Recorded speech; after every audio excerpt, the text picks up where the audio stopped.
Hello everyone and welcome back to Learning for Fun. In this series, Math for Fun, we teach you tips and tricks to make math easier. In today's video, we will be learning about an easier form to do polynomial division called synthetic division. So why do we use synthetic division? Well, we use synthetic division for a couple of reasons. First of all, it's quicker than normal polynomial division. In polynomial division, you have to keep on writing out all of those polynomials and it takes a while. It also helps prevent many mistakes. In polynomial division, you have to subtract polynomials from each other, but in this you just have to add numbers, so you can make less sign errors. And it's just simply easier.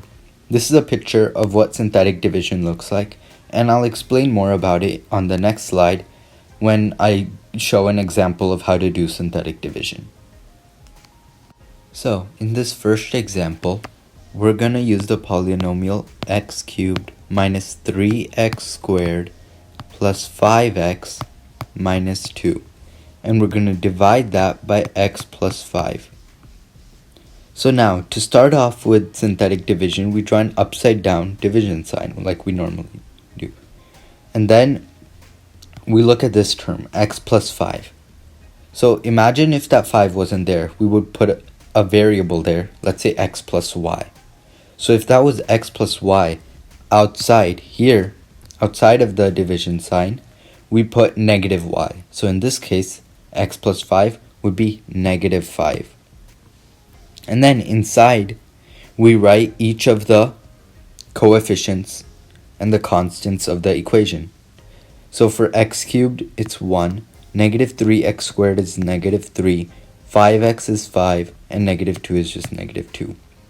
And then underneath the 1, we just write a 0 at first. And then we add up the two numbers. 1 plus 0 is just 1. Then we multiply this number here by negative 5. So 1 times negative 5 is just negative 5. Now we add up these two numbers. Negative 3 plus negative 5 is negative 8. Now negative 8 times negative 5 is 40. So 40. Then we add up 5 and 40. That's 45. Then we multiply that by negative 5.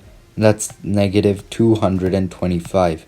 And then we add up negative 2 and negative 225. And we get negative 227. And now we just simply add the x's back into this. So the last number is always going to be the remainder. So 227 is the remainder of this division. And then, so because the first thing is x cubed, this first number is going to be x squared.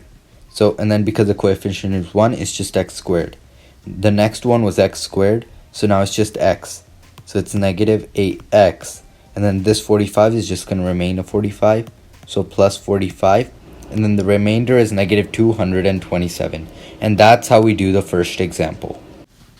So our second example is x cubed minus x plus 7 over x plus 3. Now this example skips the x squared part of this equation. But that just means that the coefficient of that number is 0. So we just do it like we always do. X plus 3, it will be negative 3. And then 1, 0, negative 1, and then 7. Now we write a 0 here. We write a 0 here. So 1 plus 0 is just 1.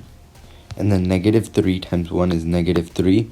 0 plus negative 3 is negative 3. Negative 3 times negative 3 is 9. 9 minus 1 is 8. 8 times negative 3 is negative 24. And negative 24 plus 7 is negative 17. So our answer is x squared minus 3x plus 8. And then our remainder is negative 17. Now for the follow-up questions. So here are some follow-up questions to make sure that you understood the concept. The first one is 3y to the power of 4 minus 4y to the power of 3 plus 5y squared minus y plus 2. And that's divided by 2 plus 3y. And then the second one is 4x squared minus 6x plus 9 divided by 2x minus 7. So now remember, for these follow-up questions, that variables don't matter. And if for some reason you see a coefficient in front of the x or the y here, just try and see what you can do to remove that coefficient. That's just a little tip. Remember, this is the channel where we teach you magic tricks with an X to make math easier. Thank you for watching and have a nice day.